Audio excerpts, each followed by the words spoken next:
इतिहास जिस पर धूल पड़ी थी उसको जरा हटाता हूँ। जिन महायोद्धाओं को नमन है करती दुनिया, उन कर्ण अर्जुन से मिलवाता हूँ। एक तरफ इंद्रपुत्र पार्थ था जिसपे गर्व करता पूरा कुरु वंश था, वहीं कर्ण मस्तक पर तेज लिए सूरज का अंश था।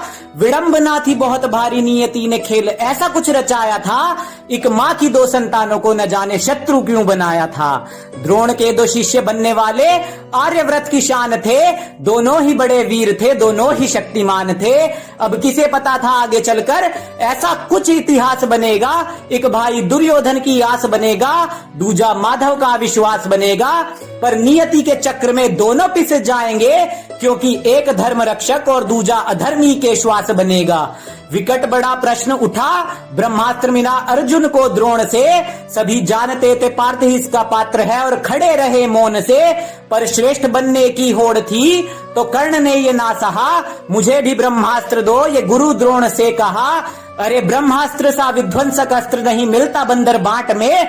मन स्थिर और शांत चाहिए, नहीं प्राप्त कर सकते लाग डांट में।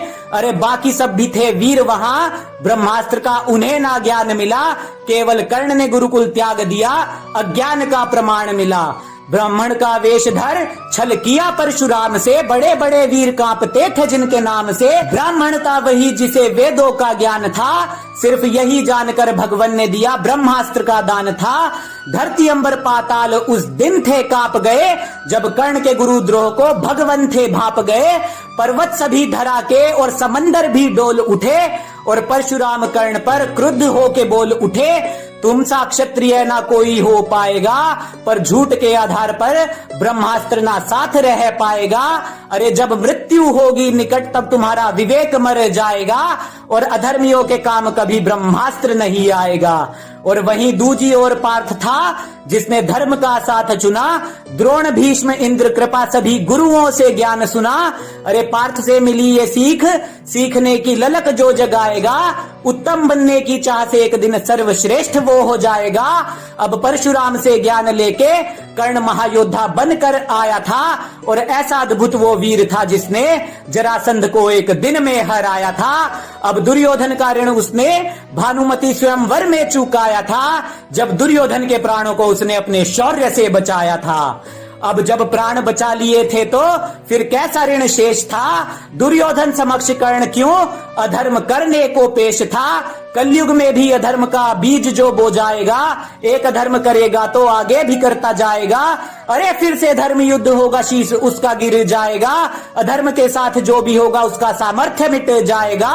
धर्म की पताका लेके श्वेत वाहन कोई आएगा, फिर से माधव साथ होंगे और सभ्यसाची अधर्म का काल बन जाएगा।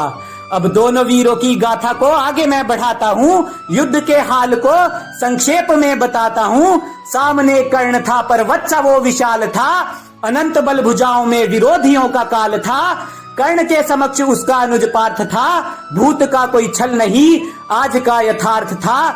जिसका धर्ममयी भाल था, कहलाता महाबाहु, और स्वर्णमय चरित्र उसकी ढाल था। वीर आहुति देने चल पड़े, धर्म युद्ध का वो यज्ञ था। कर्ण जानता था अनुज को अपने पर अर्जुन अनभिज्ञ था। सभी देव थे चकित वहां, युद्ध ऐसा विकराल था। कर्ण लड़ रहा था वीर भद्र सा, और मानो पार्थ महाकाल था। कर्ण के रथ पर अधर्म का बोझ था इतना बढ़ा, चक्र धरा में था जा फंसा, और वो धरा पर ही था खड़ा। कर्ण ने पार्थ से कहा, पार्थ धर्म का ना त्याग करो, मेरा चक्र भूमि से ऊपर आए फिर मुझ पे वार करो। धरती गगन पाताल एक बार फिर से डोल पड़े, जब वासुदेव कर्ण पर क्रुद्ध होके बोल पड़े। पार्थ तुम्हें जो धर्म सिखा रहा, खुद अधर्म का वो पोषी है। इसने अधर्म किया था अभिमन्यु से, यही पांचाली का दोषी है। बात सुन माधव की अर्जुन कर्ण फिर से टूट पड़े, दोनों के तीर फिर से तरकश से छूट पड़े। पर क्रोध में भर अर्जुन ने अंजलि का अस्त्र था चला दिया। धर्म के लिए ही जिष्णु ने अपने ज्येष्ठ का शीश भी था गिरा दिया। सीख मिलती इसी बात से, कर्ण सा महावीर भी धराशायी हो जाएगा। चाहे गुरु परशुराम हो, अधर्म कभी जीत नहीं पाएगा। अरे आज जब बात होगी इस युद्ध की, इतिहास सो जाएगा। मिथ्या बातों के आधार पर कर्ण निहत्ता हो जाएगा। क्यों ऐसे ऐसे झूठ खुद के इतिहास में फैला रहे?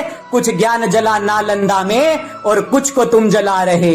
अरे धर्म और अधर्म की वीरता को मापना ही व्यर्थ है। धर्म संगत होना ही सबसे पहले वीरता का अर्थ है। हारा था अधर्म द्वापर में, हारेगा आज भी।